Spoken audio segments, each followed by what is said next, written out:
introduced to us the seminar coordinator, my brother Oyo.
But suddenly he noticed that most of his manager's accounts are being frozen by the government. So he had the problem in 2011 and later he tried to strategize that. I still have the mind of helping people. Don't let me quit. What am I going to do to make MMM to survive? So in data discovery, a strategy that if you people can do it, the principle that the Bible has said, the principle that the Quran has said, that he that gives must surely get. Either you give him 1%, you see in 100 folds. If you give him 10%, you see in 100 folds. So he brings up this idea of coming in and saying, okay, if you know you are going to be a participant in this program, what you just made, join this community free. When you join the community free of charge, first thing you have to do, first thing you have to do is that you have to provide help for somebody. When you provide help for somebody, that means you are giving out your spare money out. And that is why we have elements into existence. So I'm going to explain vividly more when I continue to put my slides on the projector. You will see. MMM is not a bank. It's not an high investment movement. But today, and what is the meaning? MMM is a global community of financial aid and donation exchange. MMM is a social network that connects the one who wants to donate money with the one that wants to get money. Participants transfer money directly to each other, peer-to-peer system. What is the meaning of that peer-to-peer system? That means the money is circulating within we participants, not into a central account. Now, brief facts about MMM. I've explained it, but I'll still leave it out. MMM is a global community started in 2011 as a new project. Anyway, I do that. MMM is a global community started in 2011 as a new project of Sam in East Europe to create a new financial order as a world mutual aid on community, primarily to help people become financial independent. That's the purpose of that program. We want the people to be financially free from any form of financial crisis, financial embarrassment. Who we have, MMM, over 138 million members worldwide. Now, as I'm talking to you today, we are now more than over 138 million. As I'm talking to you today, because when I prepared this slide, this was then the total figure. But as I'm talking today, we are up to 200 plus million now over the world. So, and in the country we are now, we are more than 107 in every country now. As at this month or next month is going to be, they are going to launch this program to likewise in Ghana. Either this month or next month. So we are moving higher throughout the world. The largest donation exchange network in the world. There is nowhere in this world you see people, they are helping themselves. This is the largest community that helps people. In 1994, MMM had 1/4 of the entire cash in Russia. I said it in the brief history of MMM. That is one of the reasons why the Russian government froze his account and was jailed then. Because he has 1/4 of Russian budget that is belonging to him then. Now, it was recently reported that South African government are now changing their policy for support of MMM. Because in South Africa for the past 1 year now, they are having problem. MMM is being tackled against in South Africa, but today, the South African government are now delving to the tune of MMM. Because it sees it is the world, they see it is helping lives. We are a community that builds on helping people become financially free. MMM ideology.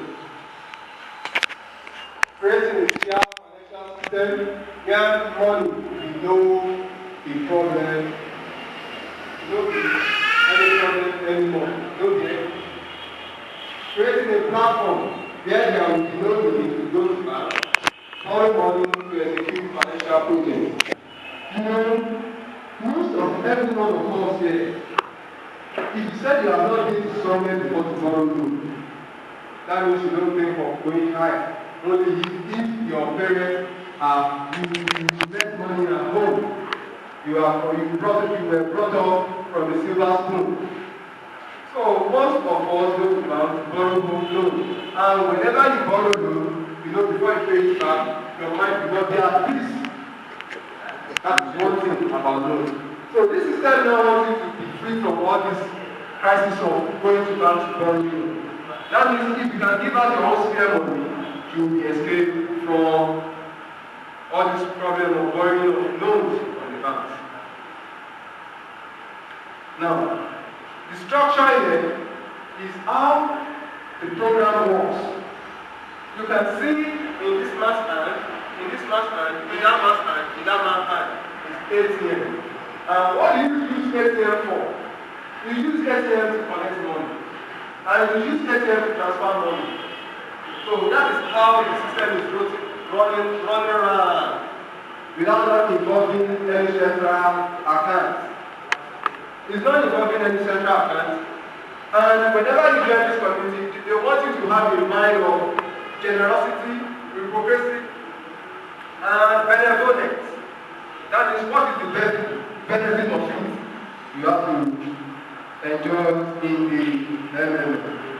Now, anybody that has the mindset of registering today that he or she has not having an email, I will just allow the person to go and signify not to register with someone before we finish this program, that he or she doesn't have email to register if you have in mind of registering. Now, when you register free in this platform, this is how your personal office is going to look like. When you register free and you have your email and your password to this platform, this is how your personal office is going to look like. You have the dashboard up there, you have the participants, you have the macro, and you have the account. You have the provide help, you have the G page, that means get help. To provide help is the first thing that any participant needs to do before he can be benefiting from this program. And the second thing is that the GH, that is, you want to be requested to get help. That means what you have in your notebook is only what you can get out. So someone will pay into your personal account. Now, macro is the internal currency of the system. You know, you give out your spare money out to somebody, but the system is going to reward you with money. You know, when you have to give out your own spare money to somebody, you don't expect that money back. Am I right? If you are giving out your spare money to people, do you expect the money back? You don't expect it. Yes.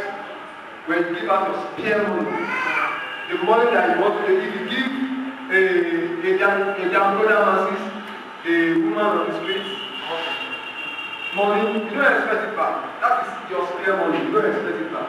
But in this system, it says when you give out your spare money to somebody that you are not expecting back, But me, the owner of the system, what I have to give you, I will give it to you. And which is macro. Now, he will now give you that macro as a reward to what you have given out to somebody. Not the pure money. But whenever you have that macro in your hand, it is that macro that is representing that what you two can get out. We continue from there. Macro is amount will start growing from the moment you deposit at the rate of 30% a month. The calculation of interest occurs twice a week. That falls Tuesday and Thursday. This sum in macro shows how much you can request yourself. What is it saying here? When you give out your 10,000 naira, let me use example of 1,000 naira.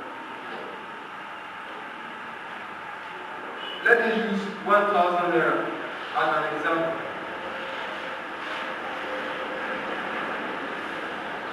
Let me use 1,000 naira as an example. If you give out your 1,000 naira to somebody free of charge, you don't expect it back, the system will reward you back with marbles. And the system is going to reward you marbles with 1,000 marbles. Then when you have this 1,000 marbles in your system, that means your system, that 1,000 will develop, will be growing every day, 1%. Now this 1% will be paying on Tuesday, they will be adding it up on Tuesday and Thursdays in your market. That is how that one works. Where does 30% come from? There is no interest rate in MMM. In MMM, after you donate money, donate your spare money, you can be rewarded with marbles. It is an index of your contribution to the development of the community. This index grows 30% a month. It is just a technical issue. Programmer can adjust this growth rate of marble at any movement. The amount of marble and its growth rate can be decreased, increased, stopped, cancelled if you violate the system rules. If you violate the system rules, that is when the system can do something. Also, what does 30% come from?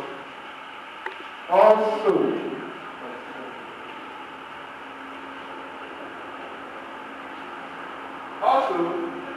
the amount of marble and its growth rate can be adjusted at any moment to balance slippage, riding law, guilt law, and guilt law. That is why MMA cannot collapse. That is why MMA cannot collapse. If the inflow of duration increases, the amount of cargo will be adjusted. But the main important thing is that the process of donation exchange will not stop. It makes elements stronger than other financial organizations.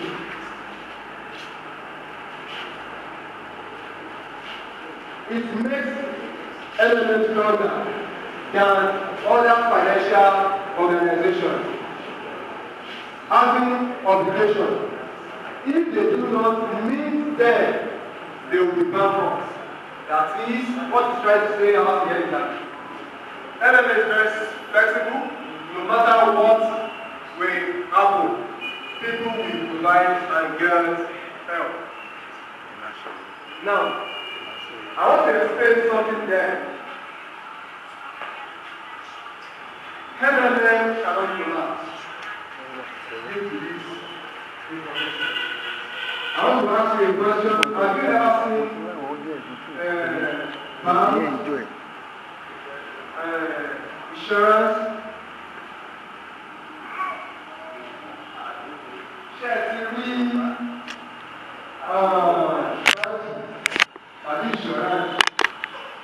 so wọ́n gbìyànjú láti lọ bá àwọn olówó kan pé tó bá ti lè gbé gbígbá bí wọ́n yẹ bílíọ̀n sínú àkáǹtì wọn wọ́n ti ta wọ́n ti léwu padà kò sí financial institution tí ò ní crisis but in NMM there are so many ways in balancing up when you give out the share money to people.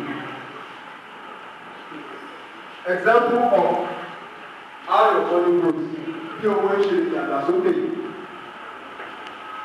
Pápẹ̀rẹ̀ ara ẹni tó fi ta lò sílẹ̀ pé kò fẹ́ búyàn ó sì ti búyàn. Lẹ́yìn oṣù kan tó fúnyàn ní owó yìí, ó máa rí tó fúnyàn lówó ìpè tó ti búyàn.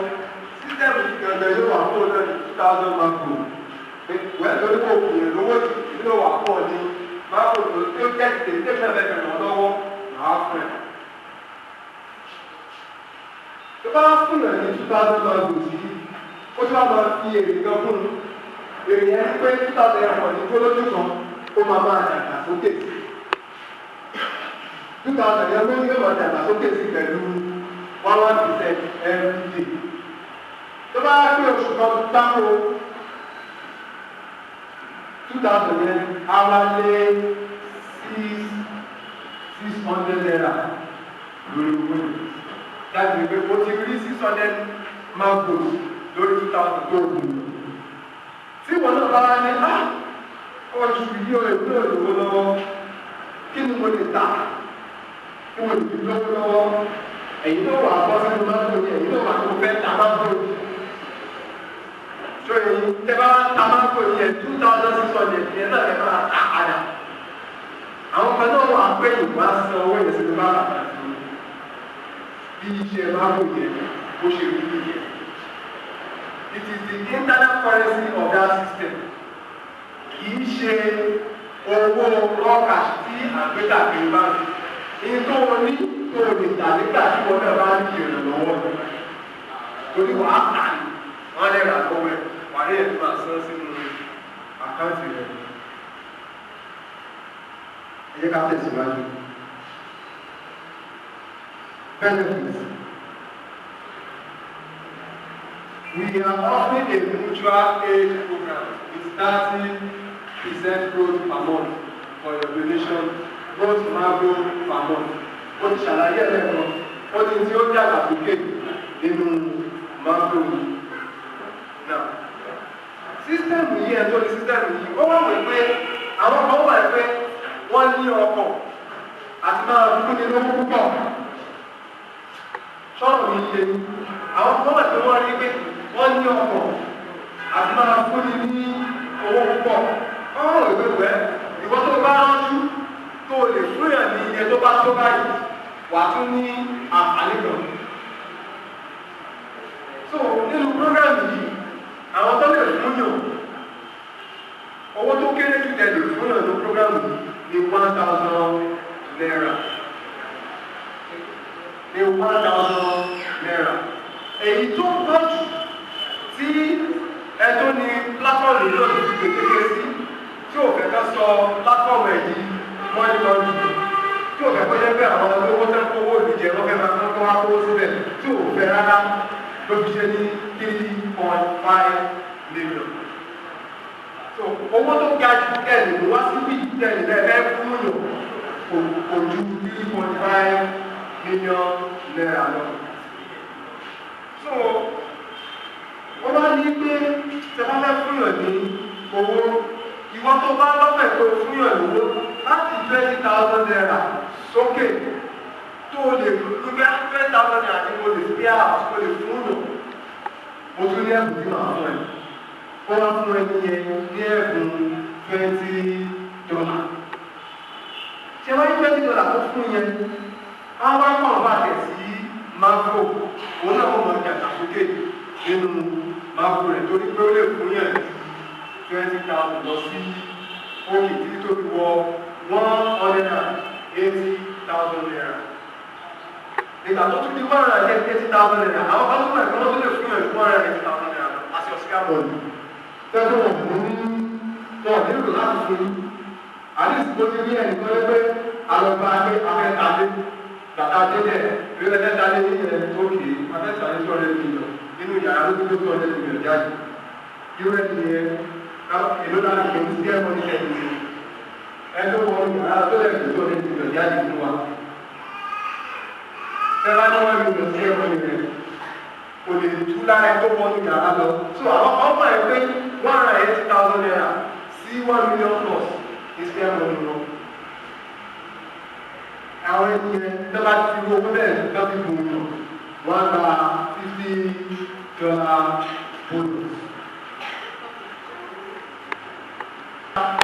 $50 bonus.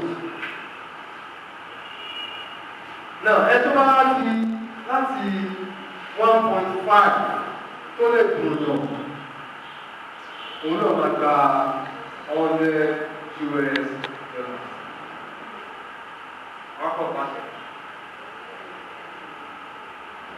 Ẹ jẹ́ ká lọ sí síwájú lọ. Ẹnikẹ́ni tí ó bá pé òun jọrọ MMA, if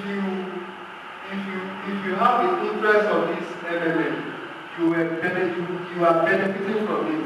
Kò sí bẹ́ẹ̀ ṣe fẹ́ kẹfẹ́ gbádùn ìdí MMA yìí. Ẹ tún máa ní ẹ̀kọ́ lẹ́gbẹ̀ẹ́ yìí tó máa wù yí láti sọ fún ìwọlé òjò bá jẹ́ lórí etí mo jẹ yìí. Tẹ bá mú ìwé ẹni wọlé, tẹ bá mú wọlé ẹni tó ń kó tó bá fi síbẹ̀, tó bá jẹ́ 1,000 ló fi síbẹ̀ tó ló fẹ́ fi jáde. Ẹ̀yin náà ní 10% iye tí ó fún yẹn yẹn, ẹ̀yin náà ó di ní mágò nínú mágò àkàṣù. So you have 10% referral bonus. Now, to become a guide, let me say one word. Ẹ máa ní láti attend fún online free school. Tó ṣe pé ẹ máa ní láti lo ọjọ́ mẹ́wàá sókè. Ó kéré jù mẹ́jọ ọjọ́ mẹ́wàá nínú guidance school yẹn. Ibẹ̀ àwọn àǹfààní kọ̀ọ̀kan náà tó tún wà níbẹ̀. Ṣùgbọ́n ẹ tí ò bá pass kò lè jọrọ àǹfààní bẹ̀. Wà á gbéṣẹ́ pé o pàṣẹ skul yẹn kí tó lè jọrọ àǹfààní rẹ̀. Now, àwọn ní tó sọ̀rọ̀ mọ́ MMA, àwọn òfin, àwọn nǹkan tó sọ̀rọ̀ mọ́. MMA is a community of peer-to-peer money exchange. Thus, MMA only distributes money between its participants, connecting donations to a recipient. Therefore, in order that the mutual aid process may be beneficial and not distorted, the number of donating money to generally increase. The community constantly wants to improve the reality of the mechanism of mutual assistance.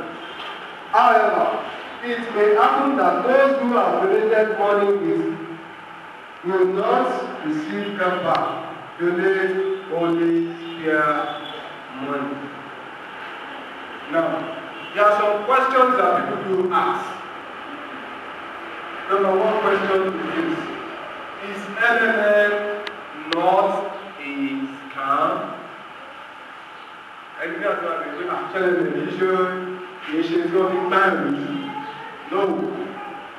MMM is a successfully works more than 5 years all over 100 countries and has asked more than 130 million participants around the world. You can find videos confirming that by searching MMM page on your YouTube. You can search it on your YouTube if you have this MMM page. You see different testimonies of people who have donated money to people and who has received the help. That's number one. Number two question is MMM legal? Answer to it. MMM is not a company, nor bank, nor high-yield investment program, nor MLM program. It is a community of social network of people providing financial aid directly to each other by transferring their own money. It connects millions of participants worldwide, those who need help and those who are willing to provide help. Participants are providing help by their own good. Absolutely that. They are providing help with their own spare money, from which all taxes have already been paid. All taxes have already been paid. So, LLM is legal. The donation you are giving out to somebody, you are paying tax on it.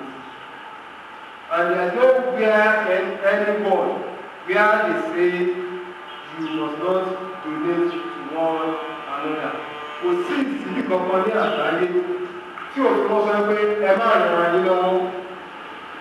Ní gbogbo àgbáyé kò sí kò sófin tó sọ pé má ràn án fẹ́mi lọ́wọ́, má ràn án tó lé lọ́wọ́, ẹ lè rọra yín ní ọwọ́. Is LLM a positive scheme?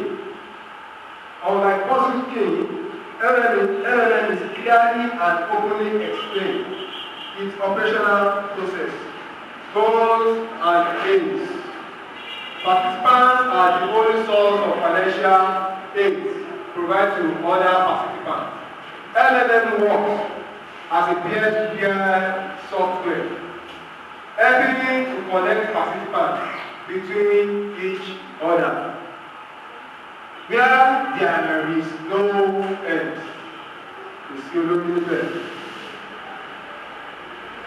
How can I be sure that I will not lose my money? The answer is this. The best way to make yourself sure is to register and provide the first help with a minimum amount allowed by the rules of LLM, which is $10, in order to check how LLM works.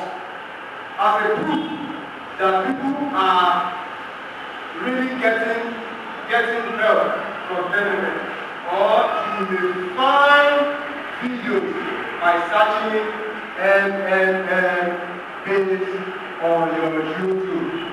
Check the letters of happiness posted daily in our website, where people share their joy of having received help. The number 5 questions. Is it a pyramid? The uniqueness of LLM is that it has no person on top of the community who gets all the money. Also, no single account where all your money is stored. You see the only single account. See, you pay over years. No, see, every 5 years around, you know, it's the only single central account anymore. Now, MLM uses exactly the same operational principles that all banks, pension funds, and insurance companies do. Since incoming funds flow is provided only by the participant, the difference between MLM and their both-rated financial institution is that MLM is absolutely open and honest, and it gives the possibility to simple people to have the same benefits that standard are. LLM rules àwọn òfin tó sọ̀rọ̀ mọ́ LLM nígbà tí ẹ bá darapọ̀ mọ́ LLM. Àkọ́kọ́, owó tẹ̀ fẹ́ ìṣọ̀dá ní kẹ̀kẹ́ ṣe. Ẹ má lọ já owó nígbà. Ẹ má lọ já owó lọ́wọ́ àwọn financial institution. That's it. Do not have more than one account. Ẹ má ṣe ní ju àkáǹtì kan lọ. You just only have one Ẹnikẹ́ni tó bá ní ju àkáǹtì kan lọ, the system will get in or out. Example, it happened recently last week. We have a participant that has 22 accounts in this system. And all these 22 accounts, he has already paid in this account, has a value in this account of higher money. All these 22 accounts were blocked. And he was asked, he was pretending that he's not having more than 22 accounts. Because an account that has been blocked, now saying that, ẹjọ́ ẹgbẹ́ ló ṣí àkáǹtì mi ti block, ẹjọ́ ẹgbẹ́ ló ṣí. Àwọn àti ìgbẹ́gbẹ́ kọ lẹ́tà sí pé wá, àwọn àkáǹtì rẹ̀ tó ní, wọ́n bẹ̀rẹ̀ sí tòfò, àkáǹtì number 1, àkáǹtì number 2, àkáǹtì number 3, títí tó fi pé 22 wọn wá tòfò bẹ́ẹ̀. Ọ̀ṣù tó máa tẹ́lẹ̀. Wọ́n ní kó lọ kí kí ti gbogbo ẹ̀ pátá, ó máa lù sí gbogbo ti bẹ́ẹ̀ bẹ́ẹ̀ ìgbà ọ̀ṣù kò pé wọ́n ṣẹ́kù bẹ́ẹ̀. Ìjọba ẹ̀ sọ pé àgbọ̀dọ̀ wá bíbí, àgbọ̀dọ̀ jẹ́ olójúkòkòrò, àkáǹtì kan lára ti ní ó jẹ́ ọ̀lọ́pọ̀. Do not create fake accounts for referral bonuses. Nítorí sọ́bẹ̀ ni pé kó wá create fake account ni pé ókè ó ṣàfihàn gba referral bonus. Wọ́n á lo Genius, wọ́n á gẹ̀ẹ́tẹ̀, wọ́n á lọ. O lè wọ́. The system is so perfect that if you use one account, you will know that you are using one account and you will block. They say the account is already existing. Do not use wrong phone number or bank details. Use correct details. Always choose your correct details. Do not allow your family members to be aged more than you. Àwọn èèyàn ti ń bèèrè pé ìdájà kí ló dé fẹ́ pé tí n bá mú ẹ̀dí ìdùn wọlé kí ló dé tí ẹni wọn yóò ṣe èyí tí mo mú ẹ̀dí wọlé lọ. Àwọn èèyàn tó yẹ question. Ìbéèrè ìyẹn ni pé tó bá yẹ pé Bọ́lá Ìwà tí o ṣe jẹ́ ní àbúrò mi náà ló jẹ́ lọ́dà ẹ̀pẹ́ mi náà lè kọ́kọ́ wọlé sí sísítẹ́ẹ̀mù àti Bọ́lá Ìwà ọ̀fẹ́ dábò tó jẹ́ Bọ́lá Ìwà ló ṣe o. Tó bá ń bá mu wọlé àti ìfara. Ọgbọ́n ṣe jù mí lọ. Ìdí ni pé tó bá ti ṣe jù mí lọ, tẹ́mi ṣe 50,000, pé kí mo wùrẹ̀ ní 50,000. Tó wá lò ní 100,000 lọ́wọ́ tó fẹ́ ṣe. Wọ́n á lò ní pé ìlú 100,000 tó fẹ́ ṣe yẹn, nítorí pé kí n bá lè gba ìfárá rẹ̀, kí n bá 10% yẹn. Àwọn ti rí kàkà bẹ́ẹ̀ tó bá yẹ ká fún ẹ̀fẹ́ ṣe jù ẹ lọ, jẹ́ kó lọ rẹ́jísítà sọ́dà ẹlòmí tó jára àtà tí ò jára ní. So tó bá mọ̀ pé kò ní ṣe jù ẹ lọ, ẹgbẹ́ wọn ni bẹ́ẹ̀ ní lánú lé kò lè máa kó owó ẹbí rẹ̀ sábẹ́ rẹ̀. Ìdásílọ̀ tó lè pé wọn ní ṣe jù ẹ lọ. Àwọn ìpínlẹ̀ sì tẹ̀lé lọ. Do not BH without having the money already. Èyí tí wọ́n sọ ní ìwé tó bá lọ fẹ́ ṣe ọfẹ́ tí lọ sí gọ́ọ̀mẹ́ntì máa ń ṣe sọ ẹ̀kọ́ fẹ́ fún yàn lówó láì sí ìdí owó yẹn lọ́wọ́ ṣọ́ọ́dún àtẹ́jáde ní ẹbá fi pé máa ń ṣe sọ ẹ̀kọ́ fẹ́ fún yàn lówó láì sí ìdí owó yẹn lọ́wọ́ jẹ́ kí owó yẹn ó wà lọ́wọ́ rẹ̀. Olùkọ́ sọ pé kò fẹ́ fún yàn ní owó. Torí nígbà tí wọ́n bá ń bàjẹ́ papọ̀ pẹ̀lú ẹni tí wọ́n fẹ́ fún yóò wá lówó yẹn sọ wọ́n á gbọ́ pé wọ́n fẹ́ kó láǹfààní sínú ọ̀dún tí ìlú. The third one is do not load fake payment proof. Ìgbà tó bá rẹ nìkan lọ́wọ́ tán, tẹ́lifù rẹ nìkan lọ́wọ́ tó bá lọ mú àjàmọ̀dí etí òfin sanwó tó sanwó fẹ́ ṣe tó wá lọ upload ẹ̀ ọ̀fẹ́ rárá tó bá ṣe wà blọ́ọ̀kì. Do not delay in payment your donation. Tẹ́ ẹ bá lẹ́fẹ́ fún yàn lówó tí wọ́n ti wá má ṣe ní papọ̀ wọ́n ní kẹ́ ẹ máa sanwó yẹn fún ẹ má ṣe delay ẹ ní 48 hours ẹni 48 hours láti san owó yẹn fún ẹni yẹn tí ẹ̀dá san owó yẹn fún ẹni yẹn máa lọ ìrìnà náà tẹ bá yẹ san owó yẹn ẹ má dìde láti lọ ọ̀pọ̀lọpọ̀ gúúpù yìí ẹ bá ti ọ̀pọ̀lọpọ̀ gúúpù yìí ọ̀gbìn always logging regularly and you can learn more about LMS by partaking in LMS guidance school. The last information there is that do not open another participant account on your personal phone. Do not open other participant accounts on your personal phone. Ẹ má ṣe ṣí àkáǹtì ẹlòmíràn lórí fóònù yìí. Àkáǹtì yìí nìkan ṣoṣo lẹ́nu ṣí lórí fóònù yìí. Àkáǹtì yìí nìkan lẹ́nu ṣí lórí fóònù yìí. Ẹ má ṣe ṣí àkáǹtì ẹnì kejì ẹnì kẹta lórí fóònù yìí.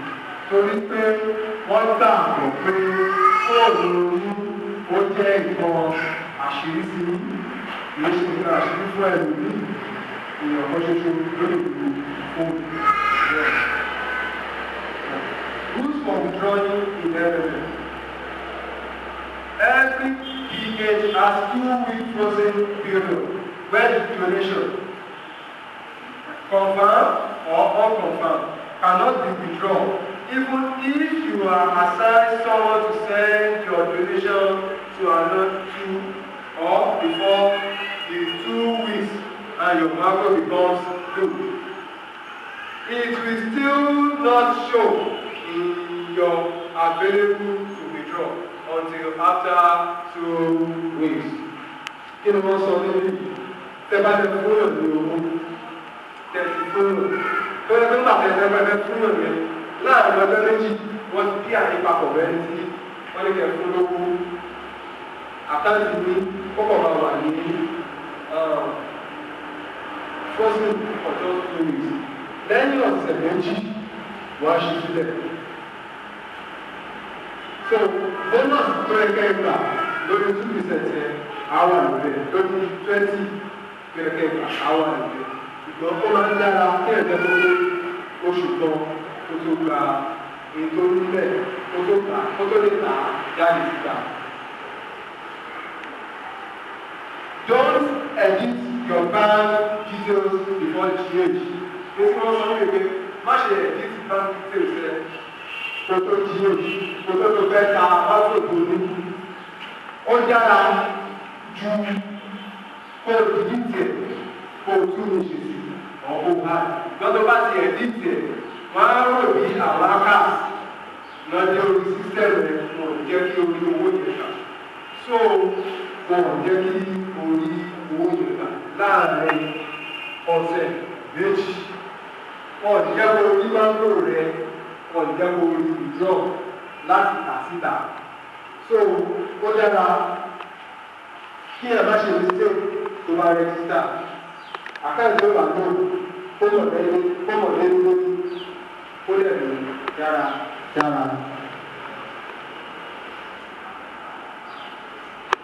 Failure to write it is punishable by account law. If you don't write your letter of happiness, simply mo ta máa fún mi àwọn kan wá sanwó yẹn sínú àkáǹtì yìí wọ́n lè sọ sínú àkáǹtì ẹ̀ kó lè ní gbogbo owó yẹn ó lè kọ lẹ́tà inú dídùn ní gbogbo owó yẹn wá blọ́ọ̀kì yẹn. Ó ṣe pàtàkì kó o ní tẹ̀síwọ́n níbi ọ̀gbọ́n tó bá fúnyàn ní 1,000 naira tó di oṣù tó ń bọ̀ tí wọ́n náà fi gba 1,600 naira tó bá gbowó yẹn 1K tó fi gba 1K tó bá gbowó yẹn o gbọ́dọ̀ ṣe lẹ́tà of happiness o gbọ́dọ̀ kọ lẹ́tà pé lóòótọ́ ó dára kan fún ẹgbẹ́ yìí o èmi náà ṣọ́ọ̀tì àti 1,000 fún ìjọba ìbáyìí ìjọba àbẹ̀ wọ́n ti lébi náà ní iye owó báyìí wọ́n sọ sínú àkáǹtì ẹgbẹ́ yìí dá ọ ẹ̀mí ẹgbẹ́ yìí ló máa lọ sí òkè wọ́n fẹ́ kí àwọn ọmọ ṣe sí fún ìgbẹ́ èyí tí ẹgbẹ́ rẹ̀ sí látọ̀dọ̀ lọ́wọ́ àkókò táwa yìí ẹnikẹ́ni tó bá ní question ọjọ́ kí wọ́n béèrè alábẹ̀rẹ̀ ẹ̀yọ̀ àwọn olè máa kọ question sílẹ̀ third group of reports are going to pick up number 1 number 2 number 3 number 4 we are expecting 4 questions. 4 people to answer, to give us their questions, and we are going to answer the questions.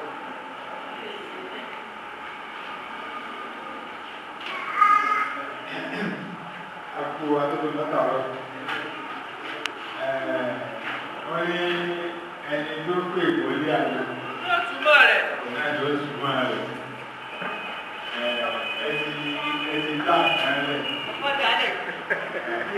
Mo sì gbà wọ́n pé àkọ́kọ́ tí mo kọ́kọ́ fẹ́ béèrè ẹ̀tì yẹn gbé torí bẹ̀rẹ̀ wípé ẹ̀ẹ́mọ̀ sọ ìlú àti Yorùbá. Nígbà mo á kíyèsí pé bínì ẹ̀sán sọ ládàárọ̀. Mo kíyèsí pé ẹnìkan ti wá ló máa ń sọ fún yín pé ẹ̀mọ̀ sọ Yorùbá torí àwọn tá a gbé ìlú. Olùwàkọ́ ẹ̀wà lórúkọ Jésù. Ohun àkọ́kọ́ tí mo kọ́ kíyèsí ni pé nígbà àgbékalẹ̀ yìí wọ́n dàbí pé àwọn tó bá kàwé nìkan lórí orúkọ àfọ̀n ṣé bẹ́ẹ̀ ni àbí bẹ́ẹ̀ kọ́. Èkejì rẹ̀ ni pé ẹni bá mọ̀ nípa kọ̀ǹpútà ìmọ̀ ẹ̀rọ wọ́n dàbí pé ní ìlú wúlò tó ṣé bẹ́ẹ̀ ni àbí bẹ́ẹ̀ kọ́. Ìkẹta mo kíyèsí pé ọ̀pọ̀lọpọ̀ àti tọ́ wa pé èsì multi-level marketing business or program. Mo ti dìbò ọ̀dà àbá ti sọ́dọ̀ ìtura fẹ́ sọ ni pé ọ̀pọ̀lọpọ̀ kan làwọn èèyàn ń tẹ̀sẹ̀ bọ̀ lọ́dọ̀ ni pé ṣùgbọ́n ẹni sọ́nà níbẹ̀ tẹ̀pẹ́ nínú ètò ẹ̀kọ́ ẹ̀ pé ìtò lè gùn tó ọba fi ilẹ̀ ìfò ilẹ̀ láìwé ìbò pé pé àwọn ọmọ ẹgbẹ̀rẹ̀ ìdánbẹ̀ ọlọ́run ní gbìyànjú lérè òun ni ṣùgbọ́n dájúdájú lọ́nà kan kò sẹ́ni ilé ṣòwò tí ó fẹ́ pàdánù. Náà bóò láti ṣe wọ́n bẹ̀rẹ̀ nígbà GNLG wọ́n pọn àyè òṣè o wọ́n ṣe mọ̀tìlẹ́rù wọlé ṣùgbọ́n GNLG ìjọbájọ́ òwe àwọn tàbí wé àwọn. Náà wọ́n pọn àwọn èèyàn ní àgbọn tèmi ká lè gbà ṣe ilé tí ó gùn kiri máa rù káàkiri wọn àṣọpá àwọn rù káàkiri náà gbà wọn tẹ́lẹ̀. Nígbà yàtọ̀ sí ní ṣéèjì inú wá dùn ṣùgbọ́n bọ̀ ya wọ́n lọ wọ́n dùn. Náà àwọn èèyàn bẹ̀rẹ̀ sí yọ̀ṣẹ̀ so ewéle náà ní ìsìn náà a ní máa fọ ìlú gàgà kó o dà àṣẹ ní manipulate ẹ̀ náà sẹ́nu ẹ̀wọ̀n náà nìyẹn náà manipulate ìgbà ẹ̀wọ̀n náà ní náà tó jẹ́ pé a ní kò sọ́gà ṣùgbọ́n síbẹ̀síbẹ̀ ẹ̀wọ̀n tí o bá máa ń pa kọ̀ǹpútà tí o bá láyé rẹ̀ náà ṣé àwọn tí wọ́n bá ṣe ṣé wọ́n ní máa fọ orí rẹ̀ náà kó o ní kó ẹgbẹ́ wọ́n fi gbọ́ ọba fún Ọ̀ṣun mọ̀gá bí ẹ̀yìn náà rẹ̀ ń wá náà láti wà ní pé náà ẹ sọ nípa skul ẹ̀rí àtẹ̀gbà kọ́là sísọ ní máa ń so náà.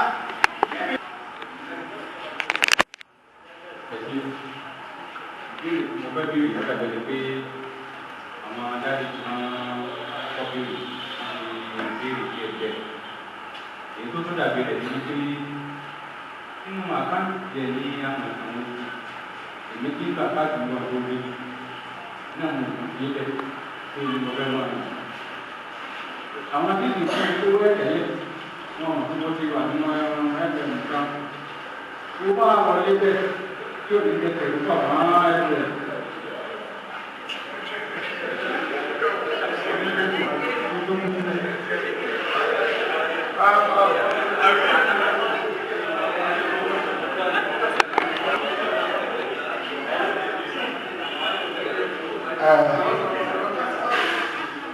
Ìbéèrè mi àkọ́kọ́ ó ní pé nínú kẹ́rùkẹ́rù ọ̀gá ló fi dé o. Ṣàṣà irú àwọn àwùjọ báyìí láwọn ò ti dé o. Bàbá tó sọ̀rọ̀ oníṣọ́ o. Àti gbé gbígbóná agbé tútù o. Agbé ìtọ́lọ́wọ́rọ́. Ṣùgbọ́n bí títí kọ́ bẹ̀rẹ̀ léèrè ní pé ṣé kò sí slọ́gà àkàtà bí? Ṣàṣà lè bá àṣẹ sí èkó slọ́gà MMM. Together we change the world. MMM.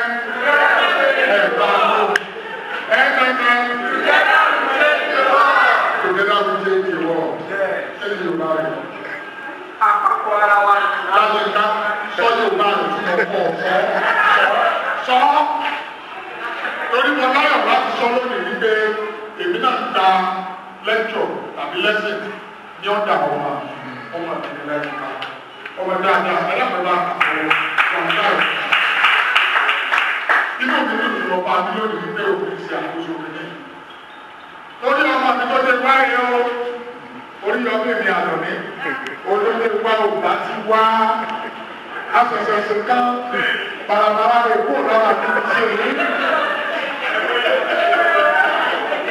Owó tọ̀rọ̀ ni, èyí dákọ̀ ọmọ ṣùgbọ́n ẹ̀mú làwọn ọmọ ẹ̀mú náà ní o, ẹ̀mú kọ̀ ọwọ́ bẹ́ẹ̀ lọ bí ìjọba lórí lọ.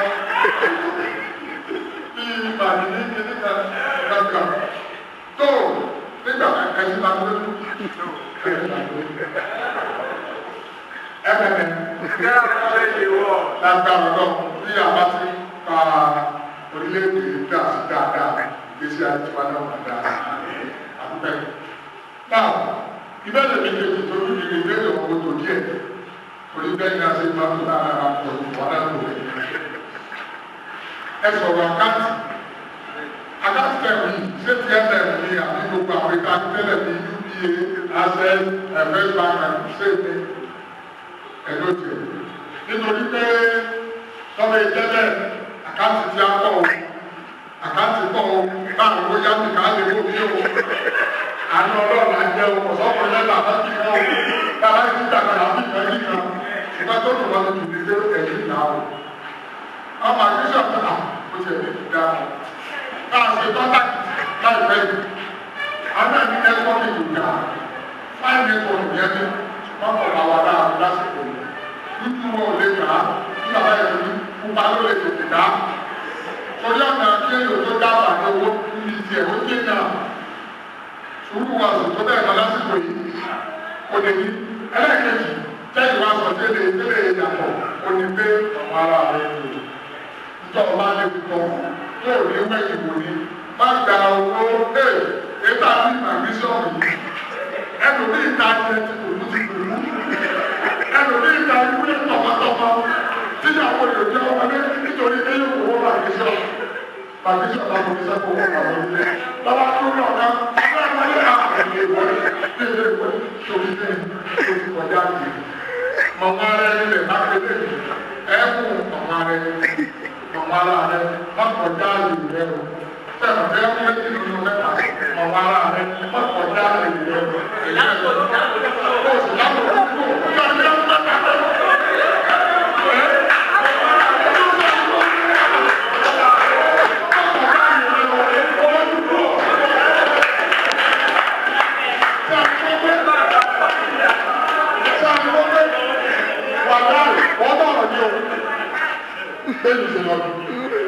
Now, networking. Àlàyé yóò tó kàwọ̀ lórí ọ̀rọ̀ networking. Torí networking nínú àwòrán tí ọmọ àti fi hàn mí. Ààrẹ ọ̀pọ̀ ìgbà tó tó báyìí, àkọ́rọ̀ àbíjì tó tó báyìí. Lábẹ́ méjì, àkọ́rọ̀ àbíjì náà tó tó báyìí. Sọ ọkọ yìí, sọ mi ní ọlọ́pàá jẹ àwọn sẹ́ni ọmọ yìí àti ẹ̀kú ọ̀rẹ́ ọmọ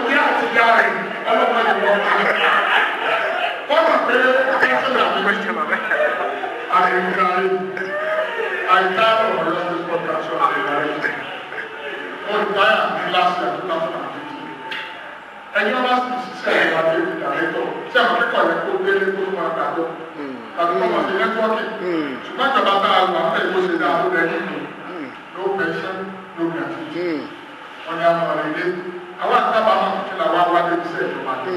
Láti ètò ìmọ̀ mímọ́ iṣẹ́ bábà kan náà àtẹ́lẹ̀. Àwọn kan ti gbé ìjọba àwọn tá a wá fún bẹ̀ yà ní fine. Àwọn àpàdà dé àmì fíjì náà. Ṣùgbọ́n ọ̀nà tá a lè gbà náà ní gbogbo àwọn ọ̀nà náà rò pé a lè kórí wọlé bẹ̀ láwọn ọ̀dẹ́ àwọn ọ̀dà ìdílé bí láwọn nìkan láti tẹ́lẹ̀ sí àforí sáré onímọ̀ká.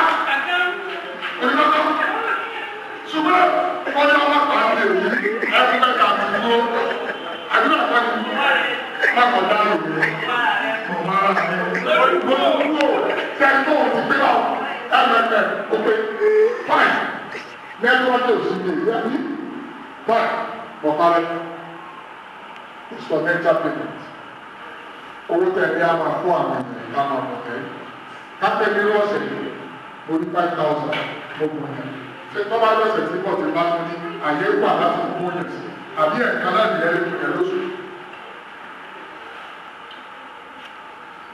withdraw bẹ́ẹ̀ bá mú yẹn ní 200,000 àti 100,000 for example tó bá ń gbé owó yẹn tẹ́lá yìí káàtà bá mú fẹ́ ìdílé ṣé orí ọ̀fẹ́ wà láti gbé owó tí o ti ti gbogbo ọ ṣé agbẹ́ni ìgbàpadà àbí òní ṣeéṣe àbí káàkà bí láti mú yẹn alágbé ti gbogbo lọ èlò ti lọ́nà. Ẹgbẹ́ ni ẹ sọ̀rọ̀ gágá sùkúl àbí gágá lẹ́yìn ọ̀dọ̀ pẹ́pà. Tó bá ṣe gágá sùkúl ní o ti èmi fẹ́ bẹ̀rẹ̀ bẹ́ẹ̀ o ní pé ẹ̀mí ti lọ ẹ̀tì dé. Gbogbo àwọn àtàwọn tó fẹ́ lọ àgbà ọ̀kan knowledge is start for knowledge àgbà ọ̀kan. Kódà àwọn àgbàlagbà kan tètè máa ma gbàgbọ́ bí kí lọ lásìkò torí ìròyìn tí ẹ pọ̀ ọmọ mi yóò ronú ọkọ rẹ̀ ọkùnrin yóò ronú ìyàwó torí ọmọ mi ọkùnrin tẹ́lí obìnrin tẹ́lí ìyá tẹ́lí gbogbo nẹ́tíwọ́kì máa kó tilétilé ti àní ní ọ̀tá owó ní abẹ́bẹ̀ sí ọ̀tá owó tó ń tọ́jú ẹ̀rọ àwọn ọmọ ẹgbẹ́ àwọn ọjà pọ̀ ẹ̀ka náà ní wà ní àwọn àlọ́wọ́ nítorí pé àbẹ́ tí ọmọ yìí ṣe ní olé pọ̀ bí bí wíwá rẹ̀ kò tẹ̀sẹ̀ ọ̀rọ̀ ìyàwó ṣé ẹ̀rọ sí ọ tó o tún dé ọgbẹ́ fún ọmọdé láti lè sáwà lè sáwà ìyá rẹ̀ sọ̀tọ̀ o torí tó lè kú ẹ̀tẹ̀ ní irú ìrù bẹ́ẹ̀ làwọn ẹ̀rọ nínú ọlọ́run ní ìrònú mú ní ìrònú tí bá ń bẹ́ẹ̀ dàbí ní ìrònú ní pọ́lí fún ọ̀rẹ́ ní bíbẹ̀ kọ́ ọ̀tà ní ẹ̀sà ẹ̀rọ tàbí ó kọ̀ọ̀tà bá tó ní òjẹ́ tí irú ipò ní ọ̀pá fún wa láti ní aláàbò òtún tàbí tí kò wá ọ̀pá tí ọ̀wá ti tí ọ̀wá ẹlẹ́ ìdíje nítorí pé tí ọ̀bá ní owó lọ́dún ọ̀pá. Now, Ghana school, ẹ̀fọ́ adé àlàyé lókè tó bá tún ṣe é ṣe sí. Àwọn náà fẹ́ gbọ́ àti bí a ṣe lè ṣe é. So àbára fún òfin ní orí ọ̀fẹ́ ìwé ìtẹ́yìn náà ní láti ran ilé-iṣẹ́ ìlọ́wọ́. Pàápàá jùlọ lásìkò náà fún ìpíẹ̀sẹ̀ àárọ̀ yìí.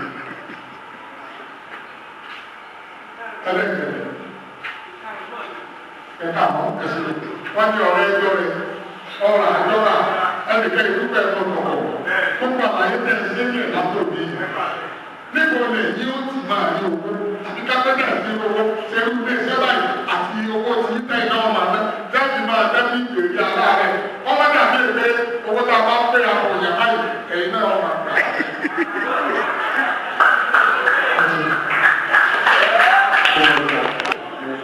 The first person.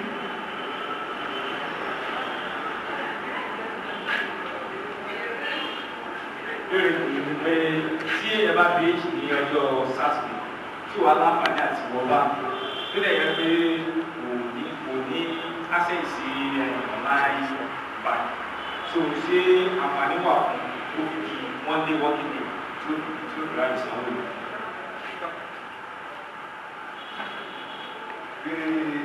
A fi àyè lẹ̀ fún ẹnìkan sí tó bá ní kó wọ́n ní question kan.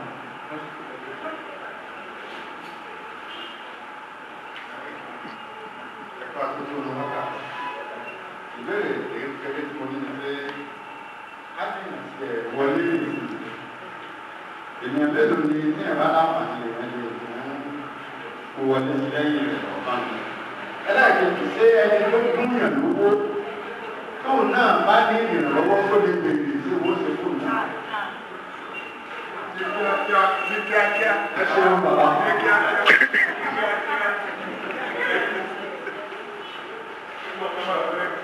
Àpò ọ̀dà ìbéèrè tí ọmọ ní sẹ́lá kàdé bá ti lè bá àwọn papọ̀. Bóyá nísìnyí ènìyàn ní ìlú ọ̀yọ́ ní kúndúrà ní mẹ́sẹ̀jì wọlé lórí jíìmù ìfọ̀nàfọwọ́ òní 48 hours. Tí òun láǹfààní láti dé láàrin ọdún hours yẹn, ó yóò tẹ̀lé sọ́sí báńkì ní kó wá pọ̀ tẹ́lá tí ó mú wá gẹ́gẹ́ bí evidence ó fẹ́lẹ̀ kí ni yóò tẹ̀ consequence. Ẹlẹ́ẹ̀kejì ni wípé bí èèyàn tí ó jẹ́ bí fámílì rẹ̀ tí ò sí ní ọ̀dọ́ níbí sẹ́yìn sí gbogbo ẹgbẹ́ náà já àǹfààní sẹ́yìn tí ẹ lè ṣe kíní òun láti dá àǹfààní láti.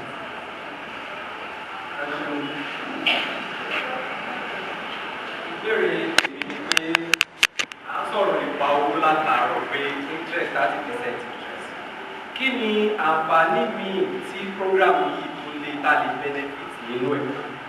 Ẹlẹ́ẹ̀kejì ni pé ǹjẹ́ èèyàn kan ṣé kò lè ní àkáǹtì méjì tó bá wá ní kí ni solution tó wà pẹ̀lú? Tí wọ́n ní sáàpẹ́ ní email, ẹ jẹ́ kí wọ́n lọ sí ọ̀dọ̀ tẹ̀lé kí wọ́n lọ rẹ́gísítà. Òní ó fi rọrùn fún ẹni náà láti rẹ́gísítà. Ẹnikẹ́ni tó bá ní ọkàn láti rẹ́gísítà tí ò lè ní email, ẹ jẹ́ kí ẹni kó lọ rẹ́gísítà fún email rẹ̀. Ara bẹ̀ sí dáhùn àwọn ìbéèrè léèsì.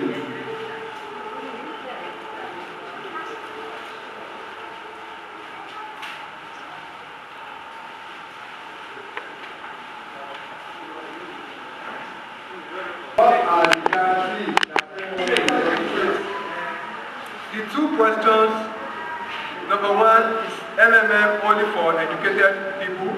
Is MMM only for computer literate people?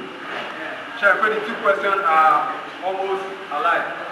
Sherry MMM, rẹ̀ ṣe fún ẹni tí ó mọ computer operate nìkan, kìí ṣe fún ẹni tí ó mọ ìwé. Ìtorí ẹ̀ la fi ní àwọn guidance. Bí mo ṣe wà yìí, mo ti jẹ́ guidance. Mo ní àwọn tó ń pé wọn ò mọ wọ́n ṣe fi ìdí ìlò kan owó. Wọn ò mọ bá ṣe lè tẹ kọ̀ǹpútà. Ó ṣe é pé wọ́n sì lè kọ ìwé. Wọ́n kàwé lọ́wọ́ lè tẹ kọ̀ǹpútà. Mo ní wọn lọ́dà. Tó yẹ pé wọ́n lè ṣe very very important. Any person tó bá máa darapọ̀ mọ́ kí ní tí ó bá jẹ́ ní guidance yìí, ó gbọ́dọ̀ jẹ́ olóòótọ́ níbẹ̀. Ẹni tí ò mọ ẹni tí ò kàwé, ẹni tí ò mọ pa kọ̀ǹpútà, ó lè darapọ̀ nípasẹ̀ pé ẹni tó jẹ́ gáídà rẹ̀ ó máa bá a mójútó. Ṣó ti yé yín? Pẹ̀lú ẹjọ́ béèrè pẹ́sẹ̀ ṣé mo ti dáhùn ìbéèrè yẹn? Ṣé mo ti dáhùn ìbéèrè yẹn ní à? Number 3, what are the guarantees that MMM will not collapse? What is the assurance that it will not be manipulated? Say there are no leaders in MMM. Now, MMM will not collapse. If me and you, MMM will not collapse. MMM kò ní collapse tí èmi àti ẹ̀yin tí a bá jẹ́ olójúkòkòrò, tí a bá jẹ́ olóòótọ́ síra wa. Ẹni tó ní pílátífọ̀mù yìí ó ti ṣe, ó ti gbélé fún wa, ó ti gara wa, òun ṣe ọ̀gá náà ó ti gara wa ni. So owó tó ti sílẹ̀ fún yín, ìtò ní tó ń kú nínú lòun ò mọ̀ lòun lọ. Ṣùgbọ́n àwọn yìí ló kù kẹ́ẹ̀dì jẹ́ kí gbogbo náà. Ọwọ́ èmi, ẹ̀yin, àǹtí mi, ìyá mi, ẹ̀gbọ́n mi, ọwọ́ wa ló wà. láti jẹ́ kí owó náà. Gárántì rẹ̀ ní pé tí owó tó lè yọ̀dá sí. Ṣé o ti jẹ́ bẹ́ẹ̀ o ti já ìbéèrè ní? Ẹjọ́ ọ̀dọ́ bẹ̀rẹ̀ ìbéèrè ṣé o ti já ìbéèrè ní ẹ̀ṣọ́? Ẹ̀ṣọ́ àwọn ọmọ ẹsẹ̀ lẹ́sẹsẹ ní akọ́lẹ̀. Now, the assurance that it will not be manipulated since there are no layers in evidence, it will not be manipulated. Nínú àsopọ̀ tó yẹ pé tó o bá ti fulfill promise tó o fulfill tó ló fẹ́ fún yìí nígbà tí wọ́n bá máa ṣe papọ̀ mọ́ ẹni tó yẹ kó o máa ṣe tó o bá san owó ìrìn wá blọọkì. Wọ́n ti ṣe blọọkì ẹ̀yẹ kó o tó lè láǹfààní àti darapọ̀ mọ́ ọ̀gá ẹ̀ tó jẹ́ gáídà rẹ̀ òun ni ẹ̀ tó lè iṣẹ́ lórí ẹ̀ tó bá kú sẹ́jẹ̀ ní wọ́n lùkù tí ọ̀gá bá ní òun òṣìlẹ̀ fún ìgbà tó ìgbà tó ti lọ lọ́dún bá ṣílẹ̀ kó lọ. Can I become a guider leader without attending guidance school? No, you cannot become a guider. When we are talking about manipulation, in MMM, there is no central account. Do you understand? You see account here where you go to access. So we have the account can work. Si gbogbo wa sanwó sí, kò la lè sọ pé wọ́n lè manipulate. Bọ̀dá mi, bẹ́ẹ̀ ṣe kí ó lò tọ́tọ́, tẹ̀ bá rí owó kan tó yẹ pé like 200 or 5 billion tó yẹ pé you have access to it. Ẹ lè gbé àwọn tó wà bẹ́ẹ̀ tó yẹ pé ẹjọ́ jẹ́ pé owó yìí ẹ máa gbé sọ, ẹ máa gbé lọ. But this program, there is no central account at all. So there is no how it can be manipulated. It's just that the honest of you and the honest of me to this program make it possible. This is my favorite guide. It's number one in the university. In Oyo State and number one in the university. One of the number one in the university. Oyo State? Yes. Kí ló kọ sí ọ? Wálé. Akíọ́lá. Àpáta. Akíọ́lá. This is number one in the university. Perfect number two. Number two. Yes. Who is the number four?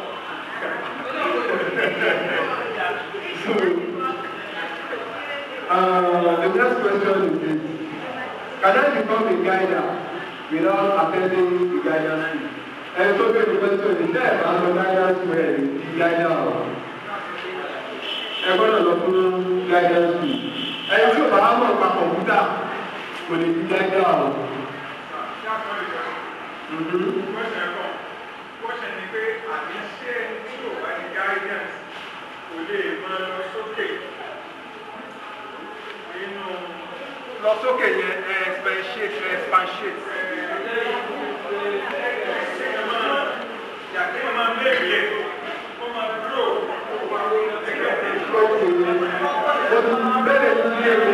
Bẹ́ẹ̀ bá ti gáídà, aláwọ̀ kan tó yẹ pé aṣọ fún ẹgbẹ́ náà ti gáídà lọ́wọ́ nínú àwọn òṣèré gáídà àwọn òṣèré wàhálà.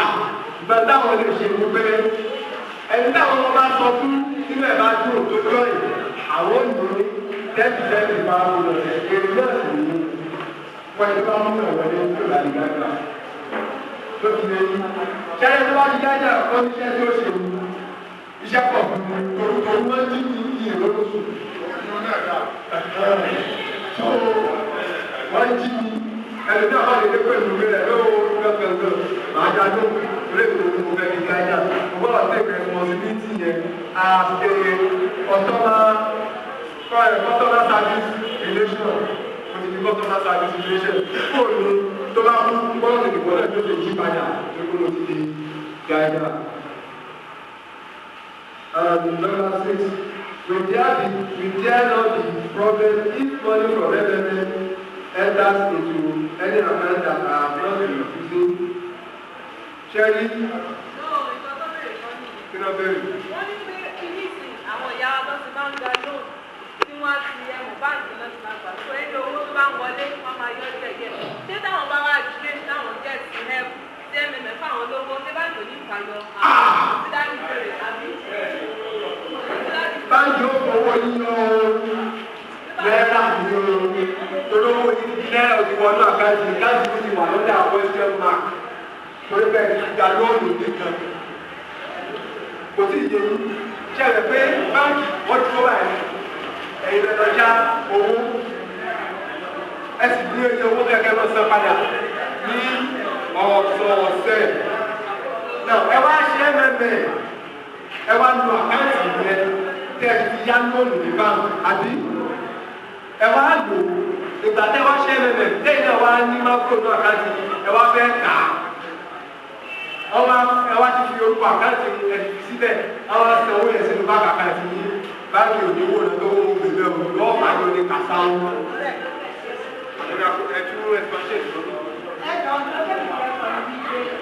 Owó tẹ ẹ̀yá ní báńkì ó ti ní bẹ́ẹ̀ tó kọ́kọ́ máa sanwó bóyá sálárì ló ti máa san tí owó mi ìbàdí káàkiri báńkì ìjọ tó bá jẹ́ wípé sálárì ló ti san o. Hello, bí ẹ bá ṣe bẹ́ẹ̀ fún yín, wọ́n ràn yín lọ́wọ́ ni. Bẹ́ẹ̀ ni, wọ́n ṣe bá fún yín, kò sí bẹ́ẹ̀ méjì. Ó tí òfin ṣe bẹ́ẹ̀ ní pé wọ́n gbà pé owó àwọn yá yín. Sálárì lẹ́lẹ́fi san, sálárì ni ọ̀pọ̀ kọ mi máa rẹ́gúlá lè yí. Gbogbo tó bá gbà wọ́n náà láti ẹ máa máa tọ́ oríṣiríṣi o, àkọ́kọ́ ìrẹsẹ̀tọ̀ kẹta. Mo ṣe lẹ́gbà, mo ṣe lẹ́gbà, àti ògbọ́dọ̀ àwọn gbèsè kọ̀ọ̀kan tí ó forí kọ́bẹ̀, gbogbo fìdí kódà ẹnìkan kò mí lówó. Nígbà yóò bá ọkọ̀ lára ti lè gba ọ̀nà àyẹ̀sà àti sẹ́tù bí i. Wọ́n kú bẹ́ẹ̀ sọ, àwọn ní èsì àwọn sọ. Ṣùgbọ́n ìgbàgbọ́ lè ṣẹlẹ̀ lórí ti wọn táwọn ò wà. Nítorí lè ṣẹlẹ̀ ní pé ẹni tó wà jáde ló wọn. Ó lè ti rìn dáadáa lọ́dọ̀ wọn wípé àwọn tí wọ́n gba owó yìí o lẹ́yìn owó bá wọlé síbẹ̀ tí ẹ bá ti sọ sára yìí o ẹ má yọ that is on personal arrangement and agreement. Ṣùgbọ́n tí wọ́n jẹ́ pé kò sí yìí lẹ́yìn kan gba owó sí ìwò owó kankan lọ́wọ́ ní pé kí nípa láyìn ní àtẹwé nípa tí wọ́n fẹ́ wọ́n sọ. Ẹ ṣeun dájú mi, ẹ ṣeun lọ́pọ̀lọpọ̀.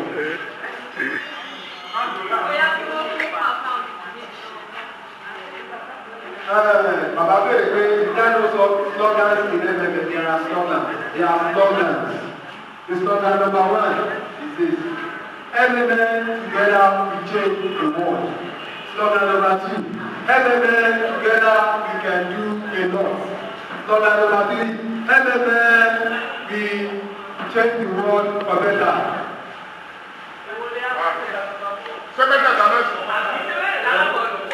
So anyone who has not seen them, and the MMM together,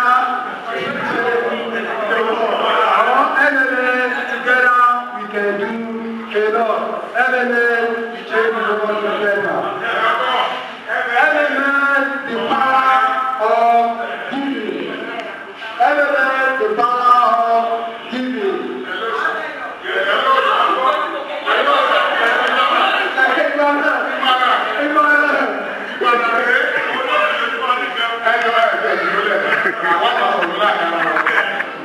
Sẹ́ẹ̀rí ní slogan mo ṣe dá àtúntò pọ̀ tó ẹjọ́ sá ẹ lọ ṣiṣẹ́ lórí ẹ̀mú ẹ̀yọ́. Tọ́ba náà yẹ pé méjì lẹ́ẹ̀mú àwọn àpẹẹrẹ bá ti kọ́kọ́ wí kan nẹ́tíwọ́kì kan bẹ àwọn tá a jọ ṣe pọ̀ láàrin ìdí o. Tí a bá ti wí ẹ̀fẹ́ ta là á máa wí nígbà tí màá fi dá ọjà pọ̀. Bẹ́ẹ̀ bẹ́ẹ̀ ni náà ọjà pọ̀ ẹ̀ló bọ̀dá gáyà.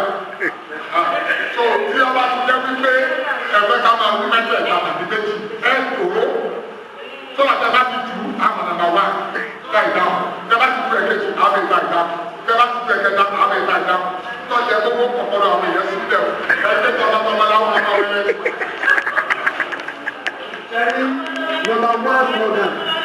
Number one slogan is MMM together we change the world. MMM together we change the world. That's number one. Other things for you. So number 2 is the account you are talking about, MMM account or normal bank account, first bank or UBA. Now, ṣẹ́rí tẹ́ bá darapọ̀ mọ́ ẹgbẹ́ tẹ́ darapọ̀ mọ́ community ẹ máa ní personal account ní ṣẹ́rí bó ṣe rí ní personal PO yìí because it's personal office ní bó ṣe rí gbọ́gbọ́ ni so ẹ̀yin gangan lẹ́ni personal office yẹn ibi nínú ibẹ̀ àkáǹtì ní òṣò dáadáa ni àkáǹtì máa fi kan bẹ́ẹ̀ ìbẹ̀lẹ̀ ẹ̀ta bank account details ní sí tó dẹ̀ gbọ́dọ̀ correct ṣọ́ni ibẹ̀ gbọ́gbọ́ ẹ̀ta bank account details ní ìbẹ̀lẹ̀ ẹ̀ta ìsìn. Àkáǹtì tí èsì àkáǹtì olùgbèsè. Kí èsì àkáǹtì olùgbèsè lẹ́nu tó bá wọ bẹ̀rù ní ọ̀dọ́ tó kọ yín gangan ló ń bí à. Ó ní BVN. Ó ní BVN yóò jẹ́ ní bàbá. So ibẹ̀ yẹn gangan bí ọ́fíìsì personal office yín yóò ṣe rí ni password yín àti email yín ẹ fi lè wọlé síbí. Ó ṣe rí nìyẹn. Ṣé mo ti answer question yẹn? Eléyìí ọ̀yọ́ méjì. Tẹ́lá ní bákàtà ti Jubilee, tẹ́lá bákàtà ti Fọ́sbà, tẹ́lá bákàtà ti Yìí, tẹ́lá bákàtà ti Yàtúndà, ọ̀yọ́ pẹ̀lú kẹ́tù tẹ́tẹ́. Tọ́ba ní kéṣe náà bá kéṣe lọ. Nínú eléyìí, gbọ́dọ̀ ní àkáǹtì eléyìí ọ̀dọ̀ ẹ̀kọ́. Can I pH only once a month? No. Lè fúnyàn lówó lẹ́ẹ̀kan lóṣù tí ẹ bá lágbára ẹgbẹ́ ẹ̀kan lọ. Ṣó lè wú? Ẹ lè fúnyàn lówó ju ẹ̀kan lọ lóṣù. Tẹ́lẹ̀ pé ní irú àná ẹni bí 10,000 lọ àti 5,000 àpò ìrìnsì ẹ wá lẹ́fẹ́ fúnyàn lówó. Ẹ bá ti fúnyàn. Ẹ wá tún yọ̀ láti tó bá sáyé ní ti kọjá nìkan tó fi já sí 200K. Náà ní láti 200K ní nítorí 50,000 bẹ́ẹ̀ ìwúlò ẹgbẹ́ ìṣẹ̀lẹ̀ ọjọ́ kejì. Kálukú wọn máa ní gbọ́dọ̀mù tiẹ̀, wọn ò ní jẹ papọ̀ mọ́ alákọ̀ọ́kọ́, wọn ò ní jẹ papọ̀ mọ́ tẹ́lẹ̀kejì. 5,000 yẹn yóò dà ní gbọ́dọ̀mù tiẹ̀, 200,000 yẹn yóò dà ní 50,000 yẹn yóò dà ní gbọ́dọ̀mù tiẹ̀. Bẹ́ẹ̀ lọ. Yóò ti yẹ ẹ lè ṣe as much as possible láàrin oṣù. In as much ẹ bá ní owó yẹn ní àpò yìí tó wà pẹ̀lẹ́ torí gbà tó bá ní pé kẹ́ bí àìmọ́ àwọn ènìyàn tó máa fún yín ní èèyàn tẹ́ sanwó yẹn fún ẹgbọ́dọ̀ lè sanwó yẹn láàrin wákàtí 48 hours. Explain more about how to go to Ghanaian school. Now, ẹnikẹ́ni tó bá fẹ́ lọ sí Ghanaian school. Wọ́n kú o. Yọ́ mọ̀ dáa pọ̀. Ó ní ìbéèrè tẹ dáhùn tán, ó ní àtọmọgbẹ̀nù. Kí ni àtọmọgbẹ̀nù? Àtọmọgbẹ̀nù ní pé táwọn lè gba owó nígbà tí ó bá fún mi. Ẹ ní ọba fẹ́ gbà. Ṣẹ́yìn náà smart tẹ́ bá ti ph tẹ́ fún ìrànlọ́wọ́ lónìí tẹ́ fún lọ́la tẹ́ fún lọ́tùnla tó bá ti tí owó yẹn bá ti ráì láàrin ọjọ́ ọ̀sẹ̀ méjì. Ṣẹlẹ̀ pé wọ́n ní kẹ́ fún ìrànlọ́wọ́ ẹ ti stéèkì 5,000 alákọ̀ọ́kọ́ pẹ̀lẹ́ fún yàn láàrin ọ̀sẹ̀ méjì ẹ̀ tí èèyàn fún. Ó wá tó bí ọ̀sẹ̀ mẹ́ta àdé ọ̀sẹ̀ mẹ́ta àdó ẹ wá fún ìrànlọ́wọ́ yìí. Wọ́n wá bí àyíkọ́ ẹ̀lẹ́tẹ̀ sanwó yẹn ẹ wá sanwó yìí. Ẹ wá fún wọn kú wọn kàn fún àwọn gbogbo ẹgbẹ́ yìí. Ọjọ́ kejì jọ ìrètè yìí gbà torí ó ti kọjá ju ọ̀sẹ̀ méjì lọ.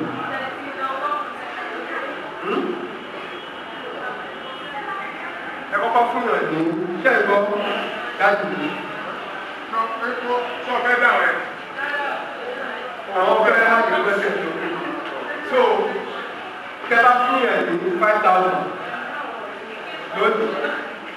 Kẹ́ni pé ẹ fẹ́ fún yàn ní 5,000 lónìí. Ó wá tó ní ọ̀sẹ̀ mẹ́ta. Lọ́jọ́ kí àyè papọ̀ mọ́ ẹni lẹ́sàn owó yẹn fún kẹ́ ẹ wá san owó yẹn fún ẹni yẹn. Kẹ́ ẹ wá san owó yẹn fún ẹni yẹn tó bá ti kẹ́ ẹ san owó yẹn tó gbogbo ẹgbẹ́ ẹ̀ láǹfààní àti owó yẹn padà ní ọjọ́ kejì. Èwo ni àwọn aláǹfààní àti ìlà? Náà tó bá yẹ pé ẹ fún yàn ní 5,000 ẹ ti bí àgbẹ̀ ẹ fẹ́ fún yàn 5,000 ẹ ti san owó yẹn. Ẹ wá tún ní ẹ fún yàn ní àrọ́dá 50,000 tó ní àti ìpín àyín mọ́ ẹni tẹ́sán fún 50,000 ẹ fún 5,000 wọ́n bẹ̀rẹ̀ lọ́wọ́lọ́wọ́ ẹ̀ tí láǹfààní àti ìgbà nítorí pé ẹ̀ tí san owó ẹ̀ tí fún yàn ní 50,000 20,000 tẹ́lẹ̀ fẹ́ fún yàn ní. Ìtọ́jú ìwà. Kágbà pé ẹ̀kọ́ kan 20,000 sílẹ̀ yẹn. Ṣé rí 20,000 yẹn? Wọ́n á fi èlé for 2 weeks and start immediately. Understand? So ó wá dìgbà tí that growth èlé yẹn tó bá tó ẹ̀ last, that means 14 days. When that period yẹn we call it closing period. Understand? So between that period of 2 weeks, never sanwó yẹn, you will not be able to collect it. Torí pé èlé tó fi sórí ẹ̀ àsìkò yóò ti tó ọjọ́ yẹn tó tó. So ọjọ́ yẹn tó bá ti wá pé ẹ̀yìn gbà. Understand? Bó tó bá jẹ́ pé ó ti wá ọjọ́ yẹn, ọ̀sẹ̀ méjì yẹn ti kọjá. Understand? Tó yẹ pé ìmú èyí yẹn yóò ó ti kọjá mí tó ti gorí ẹ̀. So tẹ bá sanwó yẹn lọ́jọ́ yẹn, ìmú tẹ́ni yẹn bá ti confirm ẹ̀ lójú ẹsẹ̀ nílẹ̀ ìgbà padà. Ìmú kò jẹ́ lẹ́nu kó lọ́jọ́ kejì. Ṣé ẹgbẹ́ àlàyé yẹn dáadáa? Yes, with the growth. Even the growth you can collect even part or all at any time. Ẹ jọ ṣó yé wa dáadáa. Kò sí ìyé wọn, provider wà bẹ́ẹ̀, yes wà bẹ́ẹ̀, ṣẹ́rí provider fún bàbá, o ní ẹ fi san owó jáde. Dájú ni ọmọ ìgbà bàbá gbọdọ̀ bàbá gbọdọ̀. Dájú ẹ fi san owó jáde. Ìfowópamọ́ wọn sì ní ṣe ẹ̀mẹ̀ pé ẹ ti sọ pé ẹ fẹ́ provider irú 20,000 ẹ fẹ́ san. Ẹ ti wá fílẹ̀ bẹ́ẹ̀ pé ẹ fẹ́ san 20,000 jáde. Owó òun ó sì wà lápò ní. Wọ́n máa rí alert àmì message tí wọ́n ṣèdí sí yín pé ẹni láì lágbájá báyìí olókoòlò ni ó lọ san owó ìsákàǹtì rẹ̀. Ẹ mọ̀ pé owó yẹn sì wà lọ́wọ́ yín. Ẹ tí mú kúrò lọ́wọ́. Ẹ kàn ṣe ní online yẹn tí rẹ̀ dẹ́kun. Àwọn ni wọ́n wá ṣèdí message sí yín. Ìpè kẹfún lágbájá account number tẹ́sẹ̀ àti orúkọ ni wọ́n wá fún yín. Ìbájá àmọ̀ kẹ́tẹ̀ fún yẹn. Tẹ́lá kẹ́tẹ̀ kọ́lẹ̀ lọ provider fún yẹn lẹ́sìn lọ pé ẹ̀yìn fẹ́ fi owó ìsìta tó yẹ yín báyìí bọ̀ owó yẹn sì wà lọ́wọ́ yín ẹ̀ sì ìsìta ọ̀sìn tẹ́ bá tó rí mẹ́sẹ̀gì wípé ẹni báyìí kẹ́ lọ fún. Jàmbá rí mẹ́sẹ̀gì tó ti fi yàn. Onígbọ́n máa ń lọ sí ni pé ó lè má di ọ̀sẹ̀ kìíní lẹ́rìí mẹ́sẹ̀gì ó lè má di ọ̀sẹ̀ kejì. Ìgbé ẹ̀rọ owó yẹn sì wà lọ́wọ́ yín fún ọ̀sẹ̀ méjì yẹn náà. Sọ́dà tí bá ti wá rí yàn. Ìgbé ìgbà tẹ́ bá rí yàn sí tí wọ́n bá ti wá ní pé kẹ́ lọ fún lágbájá lọ́sẹ̀ méjì. Ìgbé kẹ́ fẹ́ gbà lójú ẹsẹ̀ padà. Owó yìí fi ráì àti ṣe gbà. Nítorí pé ó ti kọjá ọ̀sẹ̀ méjì tẹ̀sí náà. Ọ̀sẹ̀ tí ìlú ọdún yẹn rí. Yóò máa dúró lọ, owó sì wà lọ́wọ́ yẹn. Bá a jẹ́ pé ọjọ́ tí wọ́n fún yín kẹ́ lọ sí ó ti kọjá ọ̀sẹ̀ méjì. Ẹni máa gbọ́ ti kọjá ọ̀sẹ̀ méjì wá nígbà wo. Ok, so tí bá láti wá rí help, tí bá ti get help. Rárá ẹ̀ ti get help. Lọ́tọ̀ àti tí bá ti fún yàn kọ́.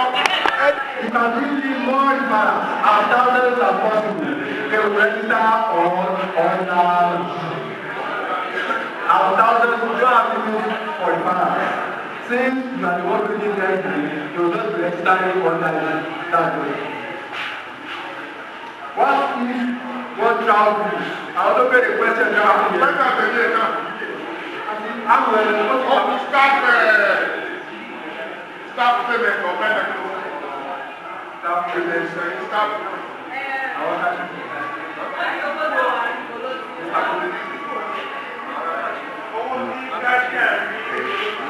Àwọn kan sì kàn fún yẹn. Ẹ fún wa ní entertainment. Ẹ kàlé ẹ kò sọ ẹsẹ̀ gbogbo ẹ̀. Sọ́wọ́ ọba náà.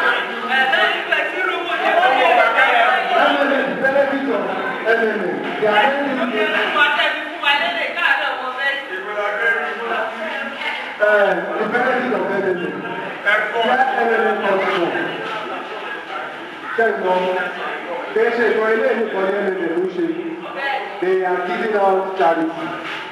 Charity to hospitals, charity to motherless babies home, charity to individuals and individuals.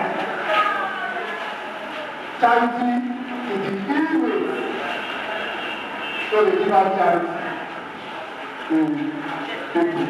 For example, this week, they give charity to Federal College of Education, special, their Department of Crime, visual impaired market. So we give out charity to them this last week, this week. And So what they do, we need charity to do that to the patients, to the hospital, and likewise the assist of people with charity was not even likewise. So we need charity likewise.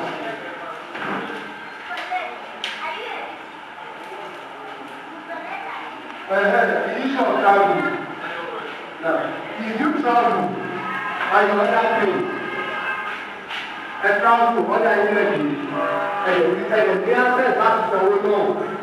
So the commercial, make sure you reach your guidance that I'm not around, but my other has come. Since you know how to operate a mini computer issue and you have your error with you, what you just have to do, just take a picture of that your teller that you use to pay that person's account. You understand? Send your details login to your guider. Àwọn ọmọ tẹ̀sí email yìí àti login yìí password yìí tẹ̀sí login ẹ̀fọ́ login sínú personal office yìí. Ẹ send ẹ̀ sí guider yìí nínú àkọọ́lẹ̀ pé ẹ̀ ní email ẹ̀ ní bóyá kọ̀mpútà tẹ̀ ìṣòro bóyá ẹ̀kọ́ lè ya passport kẹ́ẹ̀kọ́ tẹ́ bá sanwó yẹn ó máa dáa kí message àwọn olóṣèlú fún yìí you can transfer that message to your guidance phone number so you now send your email your password to your MMM your guidance will do it for you just make sure you notify your guidance before you pay and it will give you the necessary steps to take. So if you ever withdraw owó nínú àkáǹtì wọ́n send alert sí alert yẹn ẹ kò send ẹ̀sì guardian yìí ìyàtọ̀ ọ̀tẹ́ ẹ̀dùn kọ̀ǹpútà lè fi dẹ̀ wà náà tẹ̀ fi ṣe ẹ kò send ẹ̀sì guardian yìí àbáyé paríṣẹ́ yìí ọ̀rọ̀ torí ẹ̀ní guardian fi wà tí o bá sí guardian system yóò wù wọ́n kà. Then you just send your link your password to your guardian since your guardian is a trust person he will help you to finish it all you have no problem with that you understand.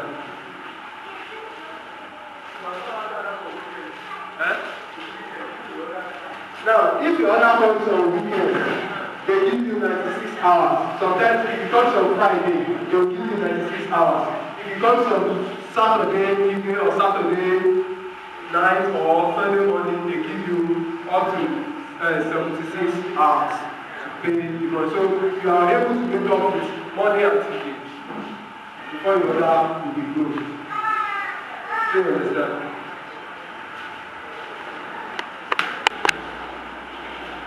Other benefits from MMM is that when you join, number one, you have peace of mind. Apart from the 30%, because you know one way you have surely helped someone, and you know when you do somebody to surely help you, of which you don't do. That's one benefit. Another benefit is that when you refer people, you have your own to family. Tẹ́bá mú èèyàn wọlé ara àtẹ́tẹ́ ní tẹ̀lé pé ọkọ̀ inú máa bá rẹ̀ tó pé orin ìgbàlọ́wọ́ ní ọkọ̀ ìjọ́ tẹ́lẹ̀ bá ní ìrànlọ́wọ́ ẹni ìgbàlọ́wọ́ ní ìrànlọ́wọ́ ìrìnàṣọ́ ìdí láti lé máa fò mo lè nà síta. That's number one. Number two, àǹfààní ìgbòho wà lẹ́nu pé tẹ́bá mú èèyàn wọlé tẹ́lẹ̀ ẹ̀rẹ́ síta lọ́tà yìí ní tẹ́lẹ̀ ẹ bá ṣe ẹni tẹ́lẹ̀ tẹ̀ lórí rẹ̀ tó máa jẹ́ máa bò nínú personal account yìí. Number three ni pé tẹ́ ẹ bá tún rọ́jú tẹ́ ẹ ṣe guidance school ẹ̀yin náà ní àwọn àǹfààní kọ̀ọ̀kan tẹ́ ẹ lè ní orí rẹ̀. Àwọn àǹfààní kan tó máa tó tún rẹ̀ lọ. Àgbọ̀dá ẹni tó ní lọ́dún fẹ́ fi kún àǹfààní sí.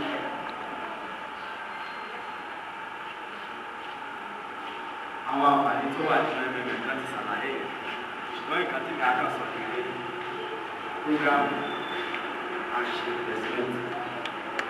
program and investment bí ẹnu mẹ́ta ní dájú mi ṣe ṣàlàyé rẹ̀ ẹ̀já àgbà wọ́n ṣe sọ yìí ṣẹ́gbọ́n nǹkan tá a bá lè fún yàn.